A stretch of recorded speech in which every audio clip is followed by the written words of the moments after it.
The Fantasy Footballer Studio is sponsored by Walmart.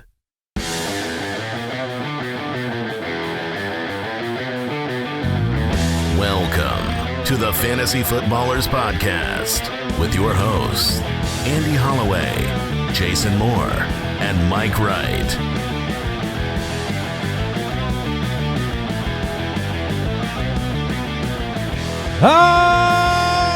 Welcome in.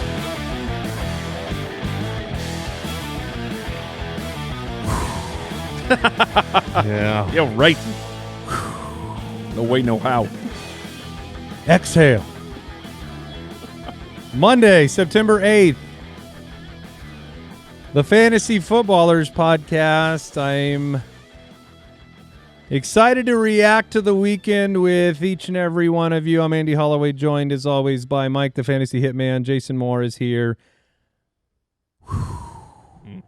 Big breaths, people. So, here we are. Most of week one in the books. We still have a Monday Night Football game that I am very much looking forward to. Minnesota, Chicago, whatever's left of the Chicago secondary. Justin Hopefully Jefferson, J.J. McCarthy. We'll see what Caleb Williams and Ben Johnson. Yeah, because it looked like the Ben Johnson, the lack of Ben Johnson Yikes. might Yikes. have hurt the Lions. But again, this is the weekend of reacting, not overreacting, and it's very, very possible that Green Bay has a top 5 defense, and they're playing at home in Lambeau, and you're definitely going to have some transitional pains, so we'll see where they go. I don't know if Detroit will look like that again. My Super Bowl pick on whenever it was, the last episode or last week or whatever, I felt so amazing about it because my Super Bowl pick was the Green Bay Packers getting to the Super Bowl, and they beat the Detroit Lions, their NFC foe, so handedly, and they were going to lose to the Baltimore Ravens, and I was like, and they beat the tarnation out of the Bills, and I was like, oh man, this looks. Wait a minute, they lost. That game was awesome. We had a morning and afternoon where I think there was like one game that hit the over. And it was the Jets? And it was Jets-Pittsburgh where Aaron Rodgers I got a text from my son. My oldest son doesn't play a lot of fantasy. He was in a league this year. Doesn't know a lot of the players. And he's like, Dad, you had me draft Bo Nix. And Aaron Rodgers dominated this weekend. Yeah. And I was like. Always draft Rodgers. I was like, yeah, that Bo Nix didn't look good. I mean, Monday Punday today, there were a lot of inappropriate Bo Nix puns coming into the Twitter. I bet you could not guess it. No, you couldn't. But it was like, yeah, why didn't you have me draft Aaron Rodgers? And that is a good summary of week one. Like that is, we had big time wide receivers that struggled. We had a lot of surprises, and we will get into all of it. We have studs and duds on the show today. We have news to catch you up on, including some injury news. We had a calf that held up, Mike. Yeah, don't worry about it. Oh, are you victory lapping? No. Oh. What? Oh, no. You do not get to ask me that question after our Slack when the injury came through and all of you were like, we were the only ones who believed he was going to get hurt. We're like, no, sir. No, when you say all of you, you really mean I mean Owl. 2 people. Yes, you mean Owl and Andy. I didn't mean it in a sense that it's inappropriate. I meant it is in a sense of you'd be tempting fate. Oh. Not in a sense that it's you should celebrate his healthy calf. Yes. I just meant if you do it, watch out. Yes. But it was nice. In my main nice character to have syndrome, him out there. then yes, I will prevent that. Somebody is living on the edge right now. Yeah. Yeah. He just said. Yeah. But look, I was trying to celebrate you, but I got flamed appropriately. Sorry. I am definitely not victory lapping the health. I will victory lap the Christian McCaffrey is awesome, and he will be the entire offense. I saw a tweet from Hayden Winks that it was like the expected points for running backs, and it's like expected fantasy points. Christian McCaffrey's like 12 ahead of second place. Like he is just such a stud. Is he going to stay healthy? We'll be watching every single week. I mean, look, it was great. It was great to see. We're back by popular demand, Monday Punday. All the responses from the weekend, which, by the way, sometimes you can take the temperature of how a weekend went by the proportion of good and I don't mean quality because none of them are quality. Right. But the good-oriented things that were successful players that hit. And the amount of puns that come in on those versus the negative. And this week was so negative for the most part because expectations, when they're not met, that's how it goes. But we'll start with the good. Monday Punday. Jason, go ahead. Oh, well, let's talk about Mecca. Booyah! Oh, baby. Emeka Bazooka. I like that a lot. Emeka Bazooka. We had Josh Alien last night. And Zay Powers. Yeah. How about Dalton Kincaid? Yes, he can. Jackson Smith Winjigba. Okay. Huge performance. And your guy, Tyler Soren. Oh, it looked good. It Bo looked good. Samuel.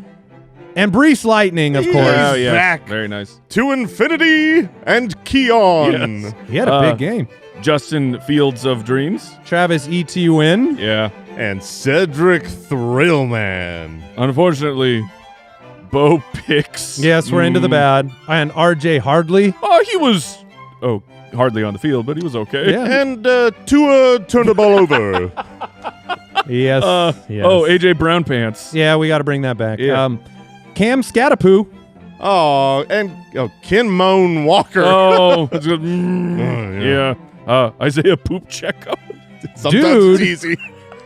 Dude, where's my Jamar? Yeah. That's good. Calvin Diddley Squat. Oh, Yeah. don't bury him, but look out for Nico Coffins. Oh, another one of those tough wide receivers. Tyreek Hill, by the way, 1 year anniversary of his last 30-yard catch today. Oh, no. Oh, Lamison Williams. Oh, Terrible McLaurin. yes.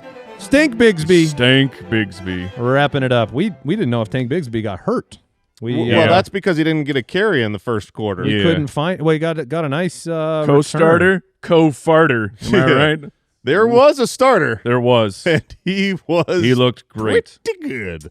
But again, gotta be careful when you're playing Oh, yeah, Carolina. It looks Yes. really good against Carolina. I believe I turned to you guys and said, whoever's starting against Carolina is my start of the Yes, week you next did. week. Which you know that'll be James Conner. Mm-hmm. Yeah, Carolina looked awful. Spoiler. Carolina looked awful. They Awful. looked so bad. It was, I mean, you're playing It- Jacksonville. You had dude, so many opportunities to do something in that game. that was one of the, there were, many terrible things happened. What was the unders hit on Basically all but essentially one. every game except for like two. yeah. Bryce Young looking just like that again. That sucked. Binge him quick and then take back. Right. You know what I mean? Worked last time. All right, you can follow the show over on Instagram at Fantasy Footballers, over on X at the FF Ballers. That's where we put out the thread for the Monday Punday. A reminder, jointhefoot.com is the community. It's a great time to get over there. You get all the premium in-season tools, including the ultimate dashboard, the lineup optimizer, which has, you also get access to the expanded start sit, a bonus episode of the show, and it's where you want to hang out all season long. Jointhefoot.com. There's an app for all of the tools as well. Let's talk some news. News and notes from around the league, presented by Progressive Insurance. Well, he didn't have a big week. Nobody really did on the Lions. I actually read that the 10 catches for 31 yards for Jahmyr Gibbs is the fewest yards in the history of national football on 10 catches. Wow. From You did it. Yeah. So the Lions didn't look good, and neither did Jameson Williams. But before the game, they signed him to a 3-year, $83 million extension, which was a bit of a gut punch to the Isaac Tesla. Mm-hmm. Oh, my gosh. You Yeah. didn't lower it. Take you that. didn't lower it. Take that. Quinshon Judkins signed by the Browns. Signed by the Browns, a fully guaranteed deal. There is a real possibility he plays in week 2 against the Ravens. I thought Dylan Sampson looked good. I thought Jerome Ford looked slower than Dalton Schultz. Jerome Ford said, hey, Quinshon Judkins, I got you. You're going to get a fully guaranteed deal. Watch this. I mean, he was so bad. Dylan Sampson, though, He's got juice. I think he will retain the passing downs role. So this might be a backfield between the two rookies, but they need Quinshon Judkins. They could not run against the incredible run defense of the Cincinnati Bengals.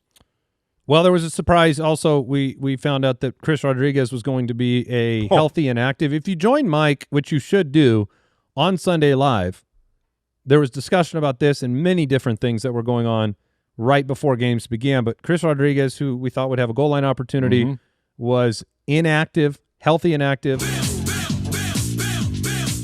And Bill Krosky. He once won a staring contest with the sun. Okay. Bill Krosky. Oh, you got another one, huh? No.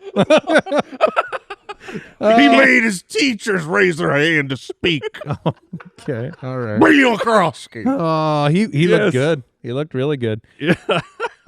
Injury update. Xavier Worthy dislocated his shoulder right out of the gate. Travis Kelce injured Xavier Worthy's shoulder right out of the gate. So we'll find out more about Worthy's prognosis. He'll try to play this year. Normally when you have the dislocation, you need surgery at some point, but you can play with a brace after an amount of time sometimes. So we'll figure out that. George Kittle. This one is a bummer. I made you take George Brittle out of the puns, the Sunday puns. Yeah, you did. But you can't do it. The man at least had the decency, yes, to catch you a touchdown. We've asked players to do this for years. If you're gonna get injured, get a touchdown first. Is that too much to ask? It's the decent thing to do. It's the decent thing to do. Well, he did that. He had 4 catches, and then he left due to a hamstring injury, did not return. This morning I was looking it up. He's been on injury reports 19 different times in his career, 5 times for hamstring injuries. Mm-hmm. We are hoping. That sounds terrible. Yeah, we're hoping that means that this will be a brief absence, if any at all. From the 5 previous hamstring, I guess this would be the 6th, because there were 5 previous. He had only missed a maximum of 1 game with a hamstring injury. Now, does this game count as the miss? Because he missed the majority of this game. No, this one does not count. Darn. No. I do love that as soon as it happened, and he had already, it sucked because he would have been the tight end 1 on the week. He was dominating. He was on his way. But it was nice that he didn't go back out to re-aggravate it. He knew, and he stayed on the sideline. So hopefully, if he misses time, it's short.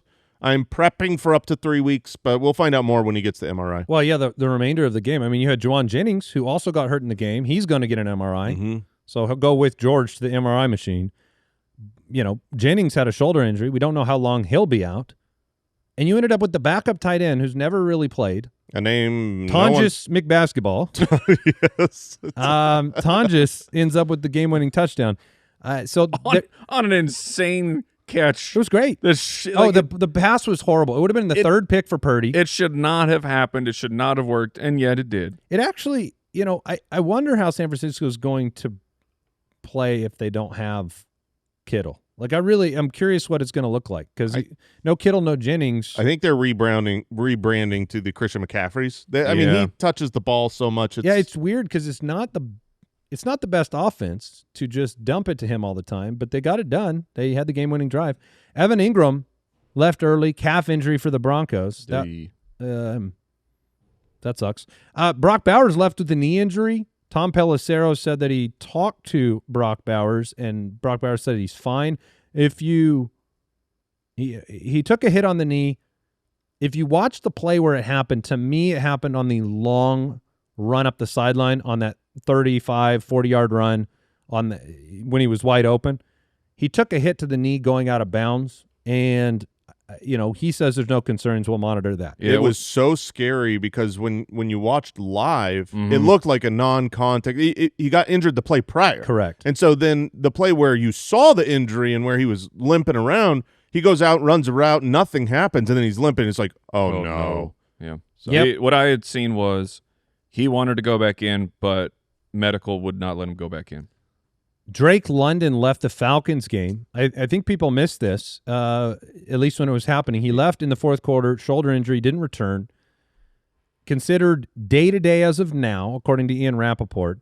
I saw some replays of the injury, not a doctor, but they're talking about AC joint sprain. He basically collapsed on his left shoulder in the end zone, went down really hard on it. We'll see if he will miss any time. He probably will. It seems like it is going to be an AC sprain, and I don't, hopefully it's not anything majorly serious, but you got to be prepared to be without Drake London. His usage was great before that. Yeah, it didn't turn into a great line because he caught 8 passes for 55 yards, which is, but okay, I'll hit it. But 15 targets. Well, you're going to see, and if he misses time, Kyle Pitts ended up with 7 catches in this game. That's right. 7 catches for Kyle Pitts. Still has a hard time separating. Also, get ready for Casey Washington. Like I said, Kyle Pitts. Casey Washington. And then Puka Nacua left briefly with a concussion, came back, or a concussion check, sorry. What looked like a bleeding eyeball. Yeah, Yes. and then Chris Olave left with a chest injury, but also returned. Olave and Jalen Waddle both fulfilled their quotas.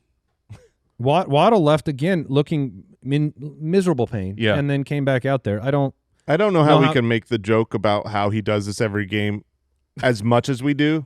And still have it happen? Yeah, and still have it happen. Because it's not a joke anymore. It's just, we're like, oh, there it is. Yeah. He did it again. And man, did they look bad. Oh, man, they looked so bad. Olave, though, 13 targets. In his previous game with Spencer Rattler, had a ton of targets. And according to our data that I'm looking at on our website right now, played 156% of the snaps. So that's great. Who did? Olave. That is 156%. That is an impressive amount. So our data team is doing good work in week 1, huh? Making a boo-boo. He played 100% of the snaps for the Saints and 56% of the Cardinal snaps. Oh, I wish we could use them. That was News and Notes, sponsored by Progressive Insurance. Quote today at Progressive.com. Progressive Casualty Insurance Company, affiliates, and third-party insurers.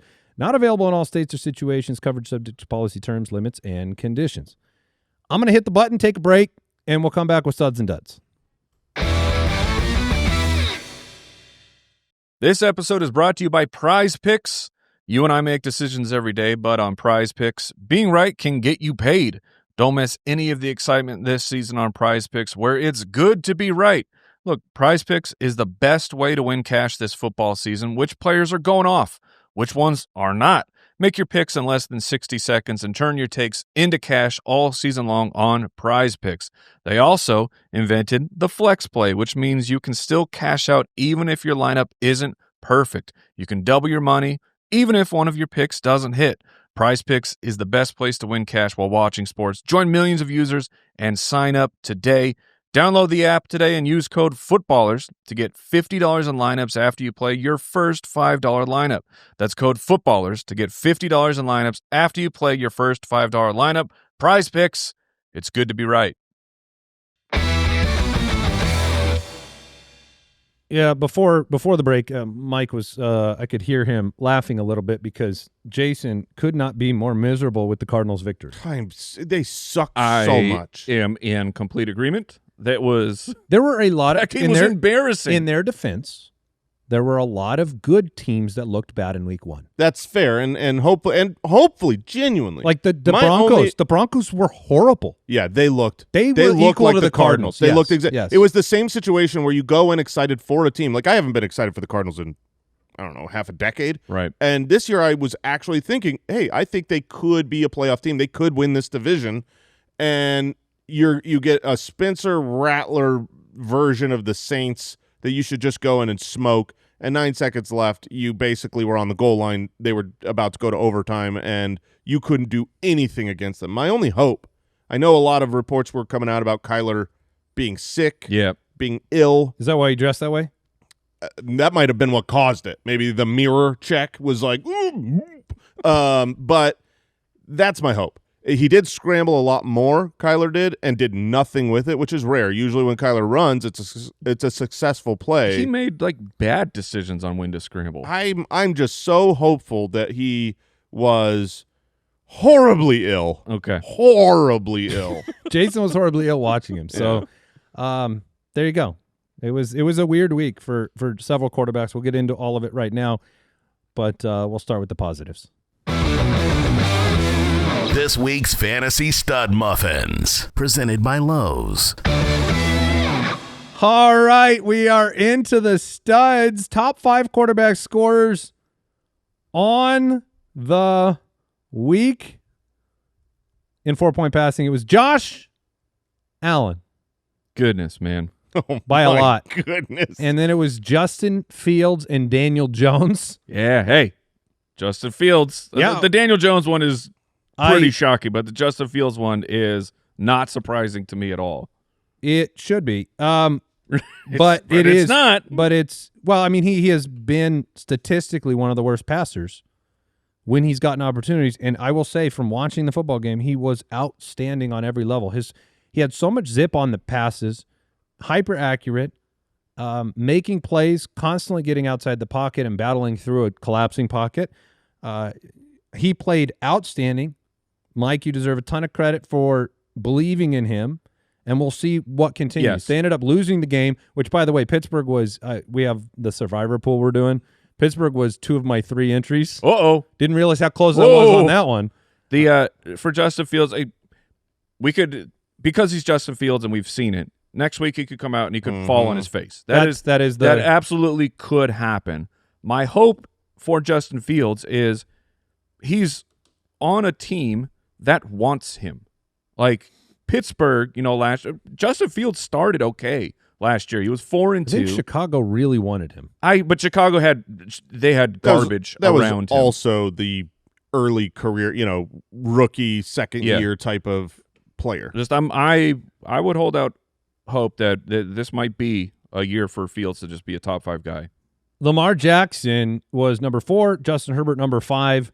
So yeah, the Herbert one is one that is it's like, exciting. man, if that pass rate sticks, then he will be. It's never been a question of can Justin Herbert do it. It's been they just restrain him all the time. And not just the pass rate, but the rushing. We saw it. This is what I wanted last year with Giro, because he has always used his quarterbacks in the running game. He is way more athletic than you think, and he had designed runs and he had quick scrambles. I loved it. Yeah, 318 passing yards, 3 passing touchdowns. You got to remember, there's conflicting forces in Los Angeles.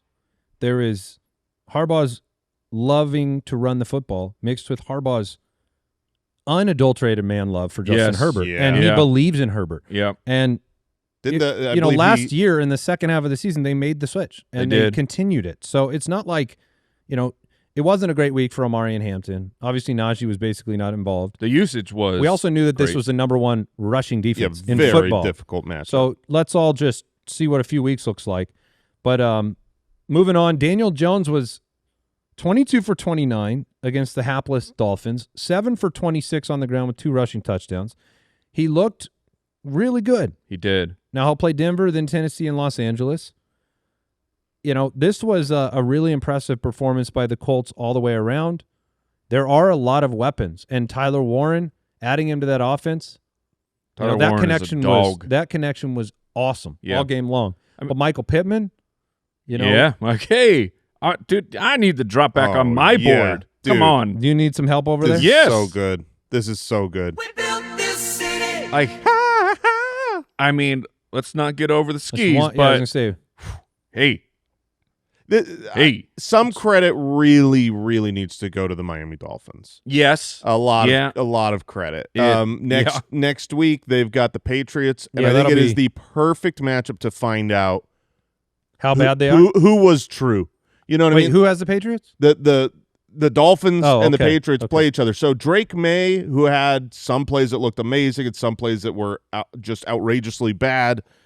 This will be a perfect test next week to be like, if he comes out and does a Daniel Jones impersonation in week 1 and is great, I think we can just chalk up the Dolphins to being one of the worst secondaries in the league. Patrick Mahomes had 258 yards and a touchdown, 1 rushing touchdown, ran a ton. He is 0-1, and everyone else in the division, Raiders, Broncos, Chargers, all 1-0 in the AFC West, week 1 in the books. Aaron Rodgers, 4 passing touchdowns. And looked amazing. Yeah, according to my son, should have been the number 1 pick in fantasy. That game was so weird. Look, you had the mirror match, the flipped quarterbacks. You had the offenses, which are both before week 1. You're like, they'll be okay-ish, and their defenses are going to be the strong part of the team. And they went into the upside down.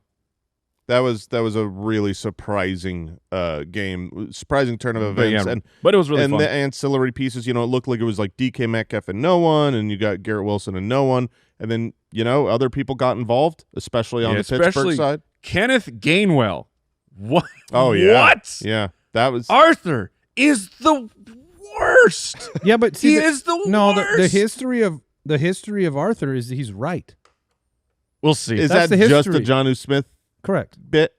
Yeah, I mean but he's also it's Jonnu Smith in lieu of Kyle Pitts, but we know that was the right call. So that one is so interesting. but he had the most snaps. Yes. But that was a high that was one of the only over unders. Yes. So Well, Yeah. they were all over-unders, but it was that was one of the few overs. thank you. You're Jalen welcome. Hurts. Jalen Hurts had a couple rushing touchdowns, didn't pass for a lot of yards, hurt us with A.J. Brown. Michael Penix, a lot of these sophomores, it was up and down to me. It was, unfortunately, Jason is responsible for Bo Nix because Bo Nix was looking outstanding, and then Jason says, wow, he's so good outside the pocket, and then he made some of the worst throws you've ever seen. I said it right before the first pick because he comes out in this game and he's looking on fire, just drilling perfect, breadbasket throws on a rope, and then he just was then he was awful. awful. As soon as I Yeah. said that, the rest of the game. Yeah, you're right. Michael Penix, Bo Nix, Drake May.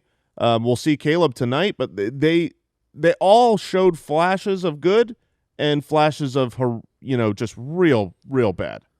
Baker led a game-winning drive, although that game should have gone to overtime. We wanted more of that game, but Young Wei Koo could not couldn't tie it up. tie it up. I will week one, but Ibuka was awesome, but Baker was 17 for 32, 167. He had the 3 passing touchdowns. And this is against the Falcons defense, so I'm going to be a little skeptical for the Tampa Bay or for the Bucs until we get a couple games under our belt. Running backs, top 5 scorers of the week, Derrick Henry. Oh my goodness. Still good. Still good. Hate you. It was Footland. Jason and I, we brought it up. We were matched up in the league of record. That one was felt like it was over on Thursday after Dak and A.J. Brown laid an egg for him. And then all of Sunday, we were also matched up in our Dynasty League, our main one. And it looked easily like Jason would win. I have the Burrow Chase stack, which fell completely flat. It's very rare when Jason says, I won. Yeah. Oh, yeah. I think don't like to jinx myself. I think I was down at like the 1%. But it all worked out for me. My 3 running backs from yesteryear that were supposed to be great were great in Bijan and Brees and Travis Etienne. So I was like, yeah, all right. We split. Unfortunately, you did not have the king, the King Henry here. Derrick Henry, if you missed it, you should go back and watch all the highlights from the game. The insanity of look, I really needed Derrick Henry, so I was glued. The third quarter of like Derrick Henry barely touching the ball and then moving to Justice Hill a lot just in that particular quarter, it seemed very odd to me. It was a really strange decision by the Ravens when Derrick Henry's just doing whatever he wants, and they're like, it was we'll like do something else. It was literally Weird. like an adult playing with children. Yes. That's what it felt like. He was at that point in the game. I think he only had 13 or 14 carries. It wasn't like we got to give him a break or rest. He couldn't have a lot of carries because he kept housing them. He kept ending drives with the 30-plus yard touchdown. Oh man, he's the best. Bijan was number 2. He got it done in the passing game. Yeah, we're lucky he had that huge reception. Javonte was number 3. Yes, Javonte Of Williams course. with the 2 touchdowns. James Cook at 4. And Christian McCaffrey at number 5 on the week. With no touchdowns. Yeah, 32 opportunities, 10 targets. He was everything. He was. You watched the Niners game, and I know that look, they had a ton of injuries. Right? There's no Ayuk. They got rid of Debo. There's no Kittle for most of the game. Juwan Jennings goes down. So it's like, what do we do? And their answer was just, it was basically like, I would say 3/4 of every play was in the hands of Christian McCaffrey. Yeah, 32 opportunities. Just stay strong. Stay strong. We had Travis Etienne, 16 for 143 against Carolina, 3 targets, 61% of snaps. Bigsby saw 21%, Tootin 6%. I will remind us. Second highest rushing total of his entire career. I will remind us that what we said going before the week, you got to remember what you thought before the week. We said don't worry about production. Someone's going to have a monster game here. Yeah. Worry about the snap counts and the breakdown of that's it. And so I'm not going to sit here and say Travis Etienne is going to be great rest of season. 143 yards against Carolina.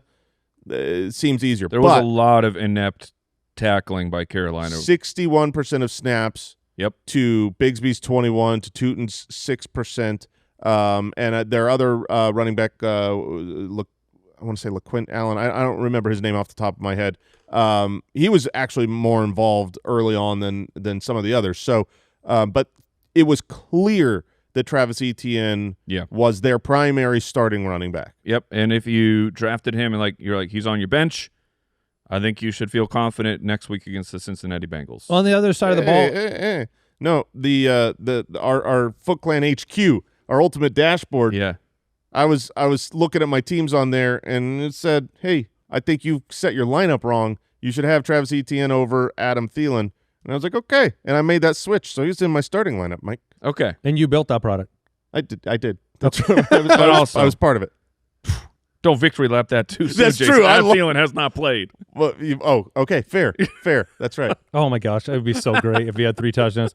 In the other side of that game, you look at the snap counts here, even in a super negative game script, Chuba Hubbard, 67% of the snaps, 16 for 57, also had a receiving touchdown, and that's a good sign for those that believed in Chuba Hubbard. We were definitely believers, but in a negative game script, you didn't see him come off the field in a bunch of Rico Dowdle or something. Saquon, 18 for 60 and a touchdown, 5 targets. Breece Hall, let's talk about. Yep. We had a show. We had a show 3 weeks ago, and it was like, what's one player that would be most likely to flip the script on the narrative in the offseason? And we brought up Breece Hall because we had been there before. We've been here where the offseason no one wants to believe in Breece Hall, and then Braylon Allen gets all the offseason hype. And it was the same situation. Back there with Michael Carter. This was a really impressive performance, 19 for 107 on the ground. Now, he didn't get a bunch of pass catching. He only had 2 receptions, but they went for 38 yards. Well, he did get 4 targets, but that was 100% of the running back targets. So I was happy with that, and it was an eyeball test. Mm-hmm. Like, he looked really fast, where for some reason he just didn't look that way last year at all.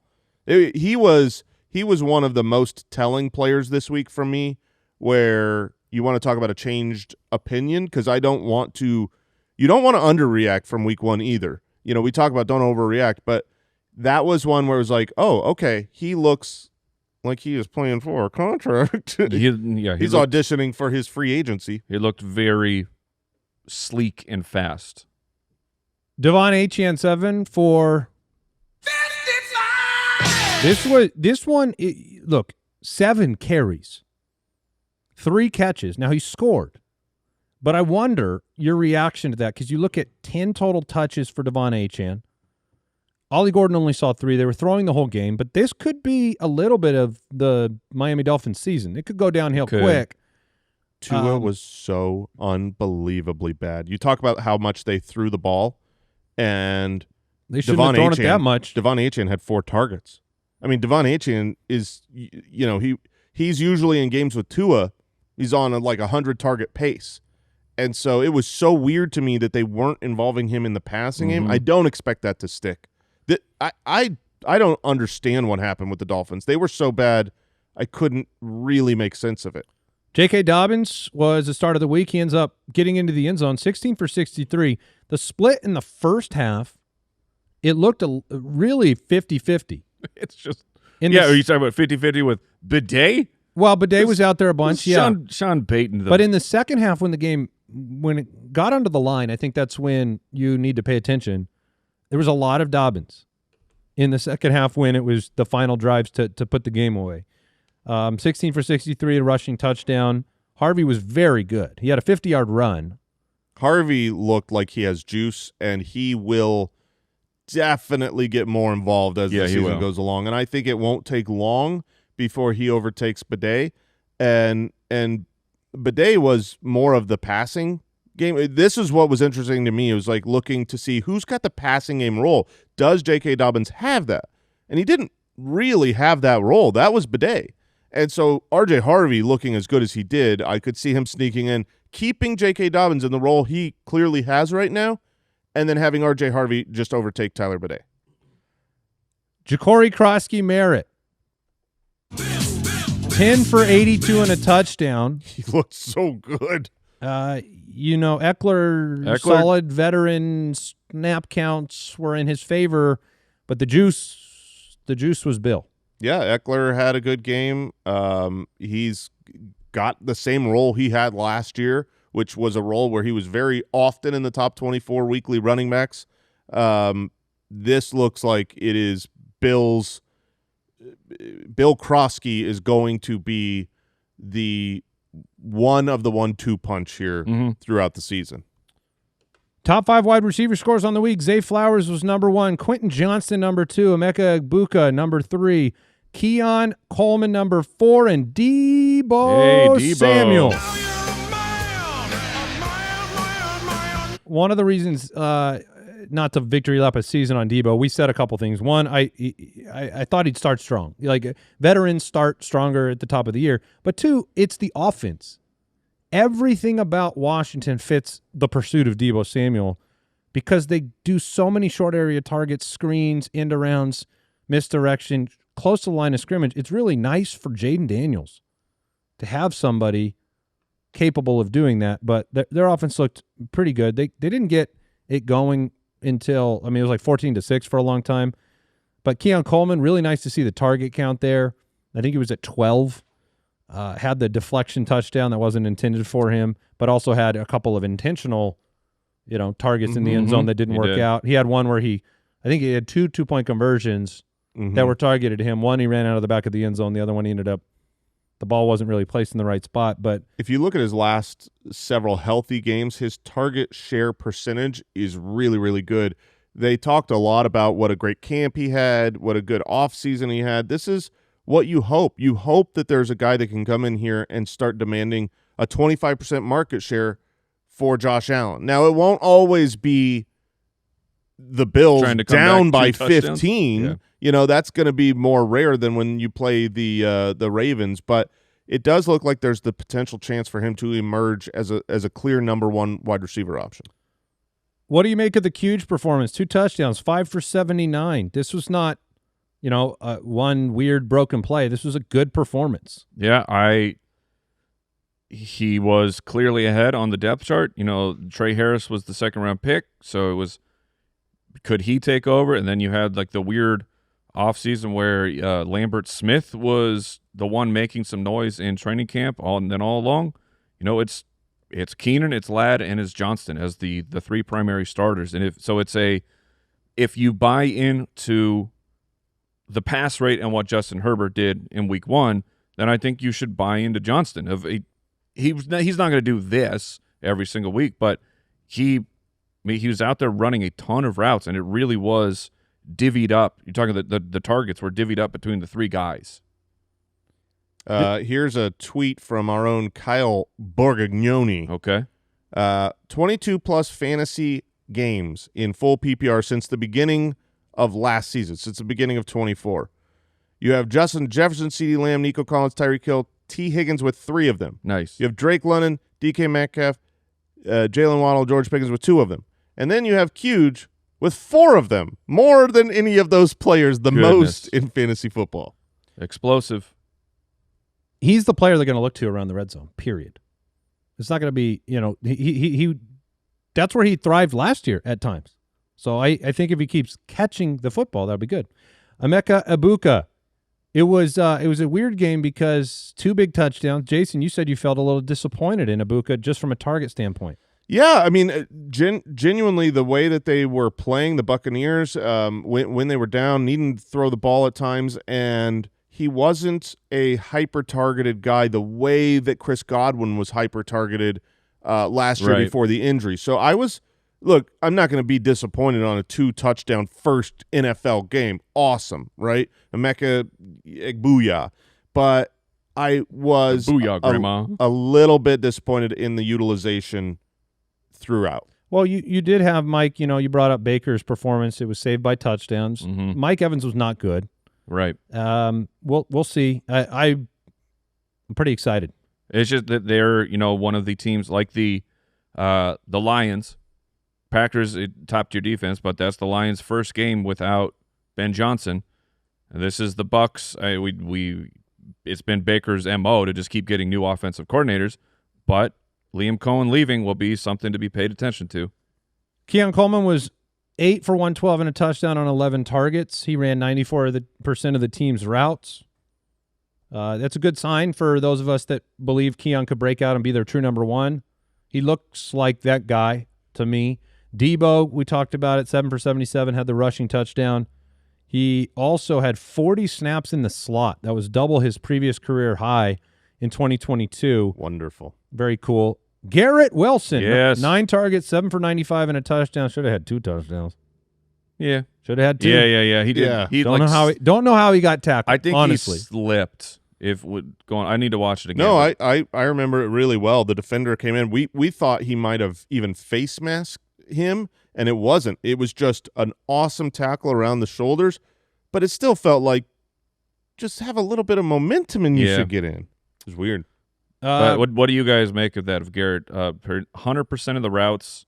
Well, that better be the case. Well, that even elite wide receivers don't run every single route. There was never a question of whether he was going to everything. be on the field, getting the most targets, getting a ton of targets. The only question was, how catchable are these targets? Right. How good are the targets? Yesterday, he caught 7 of 9. No, I mean that's because they were all catchable. Justin Fields was on fire. He was doing everything he wanted to do and had a great game. We have seen a handful of really amazing-looking Justin Field games in the past.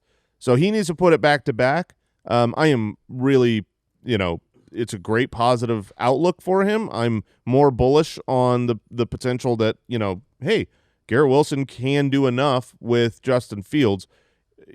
I would be fine taking the shot, if you want to call it, and try to trade for him now before he puts it together over and over and over. That's okay. But I would probably personally wait another week. The problem is, if you wait another week, yes, you're not going to get him. Yeah. All right, we had Keenan Allen, 10 targets. We had Marvin Harrison with the touchdown. 5 for 71's not. I mean, for Marv, that's great. 5 catches on 6 targets. I mean, the catch rate last year, they were not in sync. Not enough targets. I agree with that. I'm still worried about it. Still not sure Marv is better than really good. Yeah. Fair. Cortland Sutton, 9 targets, 6 for 61. So, any other wide receivers? I mean, JSN was amazing. JSN was unbelievable. I mean, he also played outside the most he's ever played in his career. He had a 53% target share, not of wide receivers, of the team. That is an outlandish number. If you get on a course of a season a 30% target share, if you finish the season at 30%, you're borderline guaranteed to be a top 12 wide receiver. That's just a super high number. He's starting the season with 53% of the targets, and the thing is the bull case for him going into the season was, look, he was that dude last year. Now you take away DK Metcalf and you take away Tyler Lockett.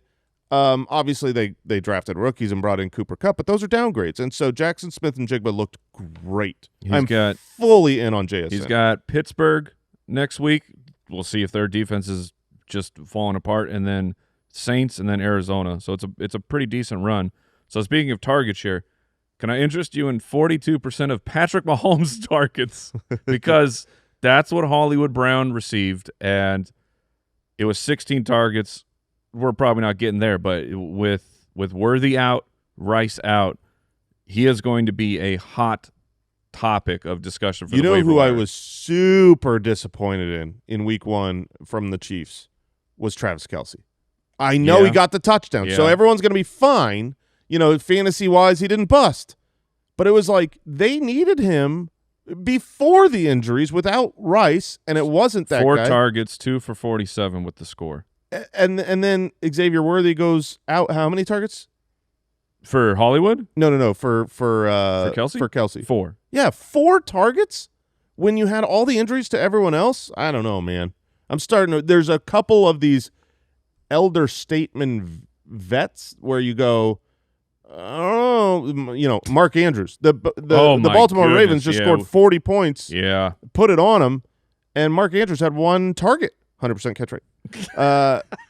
It is just like, I don't know. Yeah. We had top 5 tight ends: Brock Bowers, Dalton Kincaid, Travis Kelce, Juwan Johnson, Tyler Warren. All really close in points, somewhere between 12.8 and 11.4. Nice debut for Warren. You talked about the Kelce touchdown, Kincaid with the long touchdown, Brock Bowers hopefully healthy. Outside of that, Harold Fannin was a story because Harold Fannin ended up with 9 targets for the Browns, which is a real problem for David Njoku, Yes, who was it is. a common theme in the duds notation there. If you don't know who Harold Fannin is, he's a rookie tight end who fell a little bit in the draft. No one knew where he was going to go because he kind of played for a small school. And then he tested bad. And he didn't do well at the combine. But his production in college is pretty much the best production of all time. The fact that week 1 as a rookie he comes out and is this involved, 67% of the routes, a 21% target share, which I don't know for a fact, Kyle, please double-check me on this, but I think he led the team in target share. That's an incredible – that is really bad for Njoku. I've got Njoku in a lot of leagues, and obviously it's wonderful to say, like, oh, look how many passes went to the tight end from Flacco. That process worked, but if you're splitting them between 2 guys, you're going to need a lot more passes. Yeah, Judy had 8 targets, so it might have been Fannin. They're up at the top. And then it may be 1 week wonder, but I'm going to highlight Juwan Johnson, who had 11 targets against Arizona. The Saints, for how close the game was, they do project to be a team that will be losing.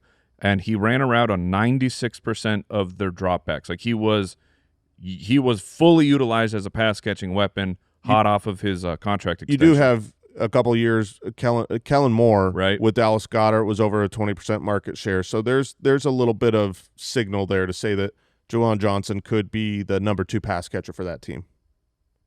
Okay, we are going to take another break here and jump into some of the Uh-oh. Maybe we'll see if there's any panic in the streets. We'll find out. Foot Clan, draft day is on the way. You got your rankings. You got those sleepers. You got your can't-miss picks. But you know what? You need sometimes a backup because, well, even the best fantasy football team in the world doesn't go according to plan. Sometimes those starters, they don't show up. Wouldn't it be great if you could have the same peace of mind everywhere else? With Progressive, you get more than just a policy. You get a playbook full of coverage options you can count on for your home and for your auto. Want to customize your protection? No problem. You can build your coverage just like your fantasy team, making sure that you have the right players in every position and a backup when you need it most. And when life throws an audible like a fumble in the driveway or a hailstorm at home, Progressive is there with 24/7 support. Don't get caught without a great backup. Visit Progressive.com to quote today. Progressive Casualty Insurance Company, affiliates, and third-party insurers. Not available in all states or situations. Coverage subject to policy terms, limits, and conditions. All right, let's do it. Pooped in his big boy pants. Oh, I'm very frustrated. The Joe Burrow performance. Well, look, they had 7 yards in the second half of the game and they won. 7. They got dominated by the Cleveland Browns. Truly dominated. I mean, the defensive line for Cleveland, the defense in general. I mean, Newsome against Chase. I mean, it was just the offense as well. Burrow had 113 yards. Yeah, Burrow had 113 yards. The Browns looked really good. They looked like a good won that team. game. They should have won the team so easily. It wasn't like their defense was so good and they were let down by their offense. Their offense was very good. The issue and why they lost was because Joe Flacco had 2 perfect passes, one to Jerry Jeudy that was popped up and then turned into an interception, and then another really nice one to Cedric Tillman that was hit him in the hands and popped up and turned into an interception. Also missed extra point and missed field goal, I believe, and then you lose by a point. Crazy. They should have won the game. The Browns definitely I think the Browns looked had like a better 2x team. their yardage too. They more than that. Yeah. They were at like 340 something. I think the Joe Burrow in That's the a tough loss. in the 140s. The I mean, Bengals in week 1. that's why it was the almost upset. Which at least It's impossible. All right, Bo Nix, 25 for 40, 2 picks. Barf. Bo picks. Those did not hit his wide receivers in the hand. They hit the opposing team. And the other thing was that he had 78% of his attempts under 10 yards. I think his average depth of target was 4.3 yards. He couldn't get the ball down the field. He never, it was an asset in the beginning of the game. You're like, oh, cool, he can throw moving.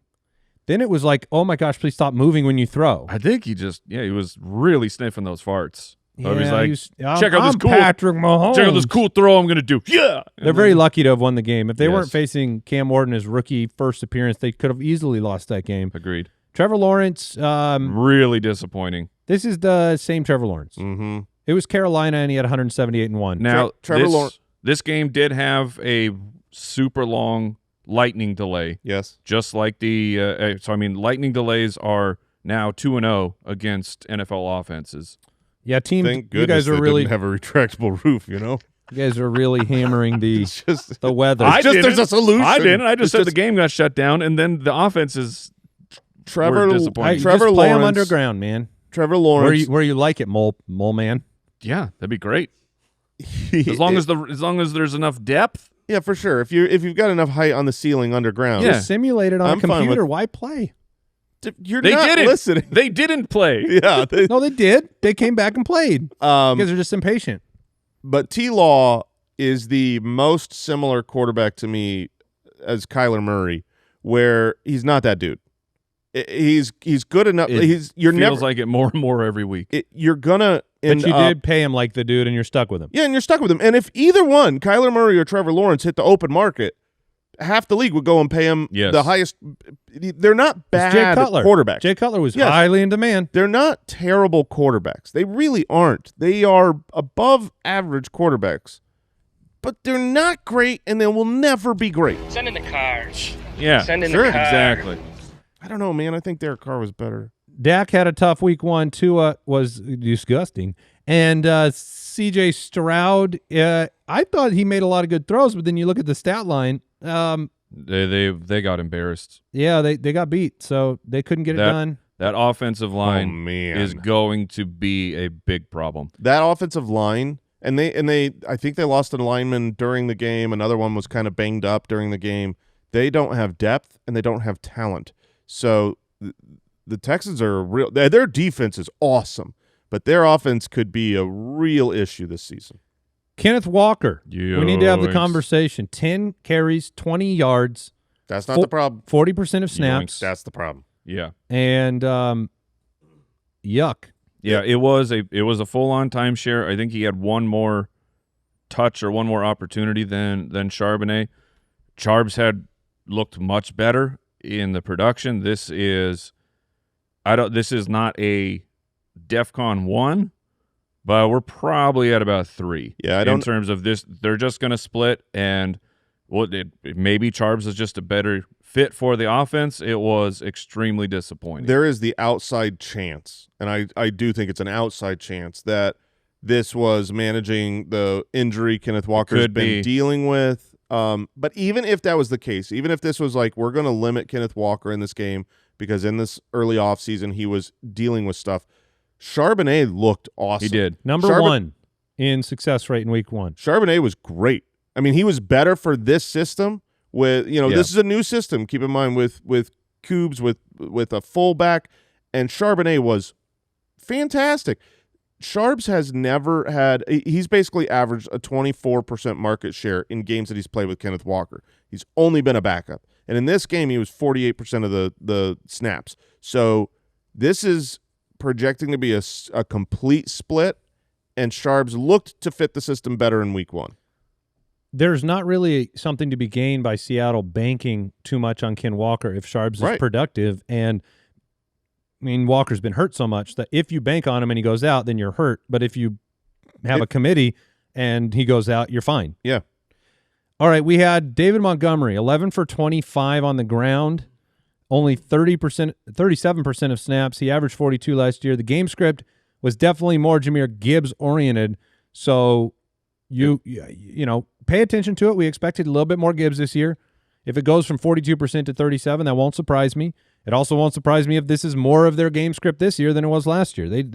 They were ahead of so many games last year, and we'll see. It's 1 week, but something to pay attention to.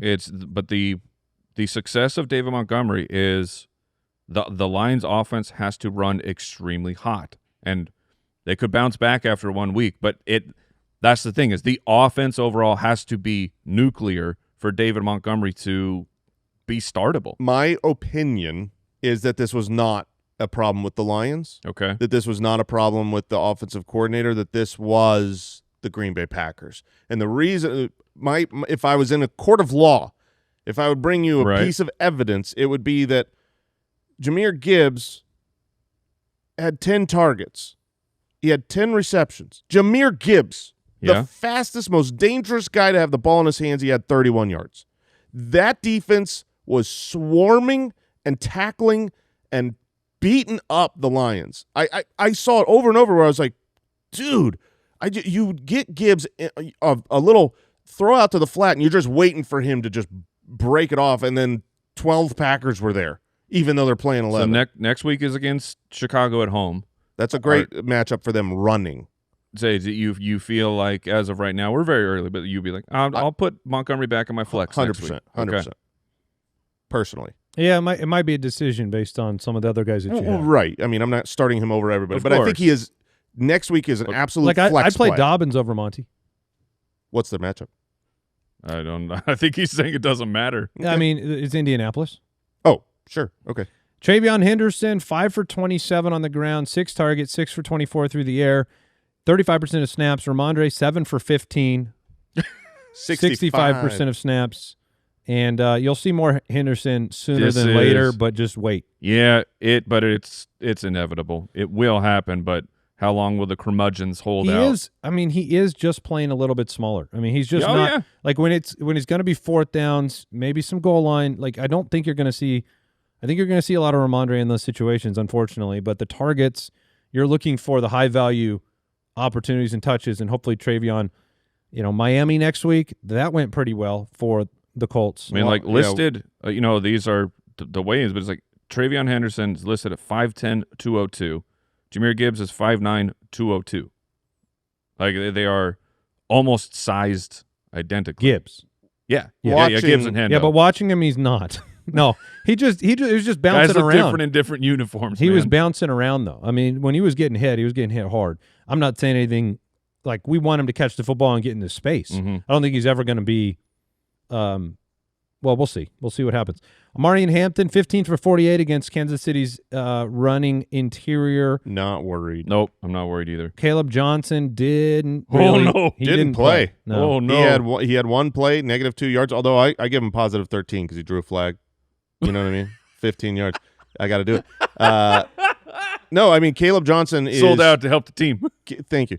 Caleb Johnson is third on the depth chart, and until he overtakes Kenneth Gainwell – It's impossible. But Kenneth Gainwell wasn't good in his own right. So I do think – you think Kenneth Gainwell was good?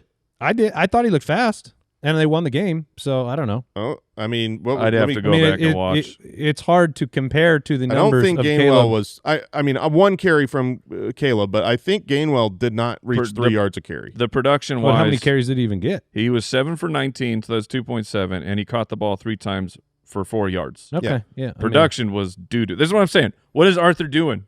It's so bizarre to give Jalen Warren that extension right before opening weekend, and you're like, hey, this guy we picked up, that's going to be the guy. There's a lot more to the running backs in Pittsburgh when you have Aaron Rodgers. It's about picking up the blitz, picking up pass protection, chipping guys.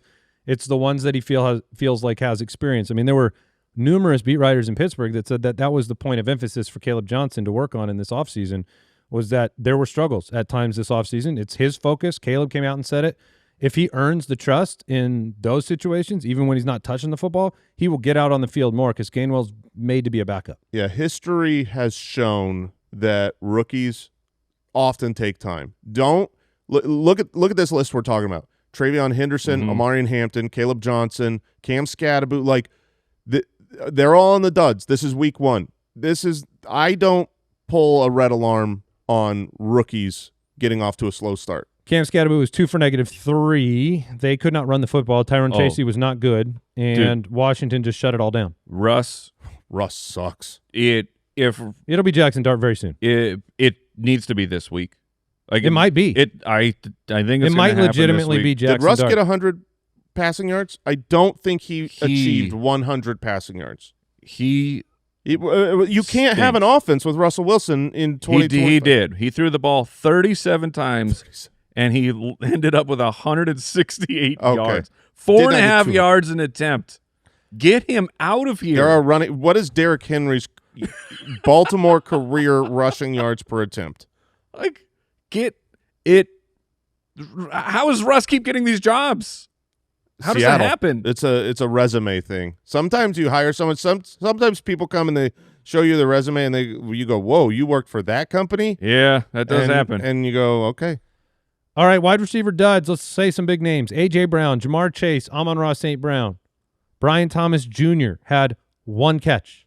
He had a lot of targets. So 7. 1 catch. Nico Collins 3 for 25. Terry McLaurin 2 for 27. Mike Evans 5 for 51. George Pickens 3 for 30. A lot of players with a lot of expectations, but it's 1 week, and wide receivers are all going to have some down weeks. You know, it was super disappointing. I have a team with the Jamar Chase and Burrow stack. They didn't win. They didn't even come close. That's a stack you still want. I got 15 points between them. That was bad. But, T. Higgins also didn't get it done. Devontae Smith didn't get it done. So you had tandems. It wasn't like one guy did well. So it is who are you concerned with? Like I'm concerned with Tyreek Hill. Yes, that was the name that I'm probably most concerned with. I'm a little bit concerned with Brian Thomas because I don't, Travis Hunter, the news came out before, full-time offensive player. He was a full-time offensive player. He out-targeted Brian Thomas Jr. So, yes, I'm a little bit this is one of the reasons Brian Thomas's stats didn't bear out as high in my rankings as other people is I was just a little bit worried about the Lawrence with actual other weapons. Like they didn't really have anybody else at the end of the year, and all of his success came with Mac Jones, like his major world-beating success. Sure. So I was a little bit concerned that Thomas might be good, not great. I'm a little worried there. I'm a little worried about Terry McLaurin because Debo, the way the offense functions, if you don't hit the big play, I don't think you're going to be happy. If you look at recent history of wide receivers who have held out of training camp waiting for that new contract, and then they come in, and then Brandon Ayuk did it, and he just sucked. He came back and wasn't good until he got injured. So that one's concerning. I'm not overly concerned on this guy, but a smidge. Just okay. Do you need to whisper it? Just a little Nico Collins worry because of the team. Overall offense. Just that offensive line was so bad. And to be honest, C.J. Stroud did not deal with pressure well. He kept running backwards and kind of trying to he had opportunity after opportunity to step up in the pocket when the offensive line was going around him, and instead he tried to do like the old school Russell Wilson turn and run away, but he's not that type of an athlete, and so he just gets this deep sack. Hopefully he corrects that, but that offensive line was real bad. We talked about Mark Andrews. He was awful. 1 target, 1 catch. Seems like good night. Pick up Isaiah Likely. Yeah, maybe. We have Tucker Kraft, 4 targets. Yeah. He caught a touchdown. That's not a dud. Jordan Love threw the ball 22 times. Yeah, and Kraft had 4 targets. Which look, that is something to be aware of. I mean, if the Packers defense is what we saw on Sunday, you're gonna get. I mean, you're gonna get a lot of Josh Jacobs. Like I thought, Jordan Love looked really good. He can make plays when you need to make them, but he might not have to make as many because you're gonna have games. It's kind of like the better get it in the first half situation of Philadelphia. Yep. It could be the situation. Josh Jacobs looked good to me, even against a tougher run defense. It took him a while. Matthew Golden, only 2 targets, because of that same thing, 2 of the 22. But these rookies don't move away from them yet. That was Studs and Duds presented by Lowe's. Lowe's knows Sundays are for NFL football. Earn your Sunday with Lowe's, official partner of the NFL. We've got another game tonight. We've got waiver wire tomorrow on the show, our first waiver wire of the year. On Wednesday, backup options, TNF preview, mailbag. We got starts of the week coming at the back of the week. And, here we go. One more game to get through. Deep breaths, everybody. React appropriately. The season is not over. You also didn't win the championship. It's just begun. Goodbye. Goodbye, everybody. Thank you for listening to another episode of the Fantasy Footballers Podcast. Join our fantasy football community on jointhefoot.com and follow us on Twitter @TheFFBallers.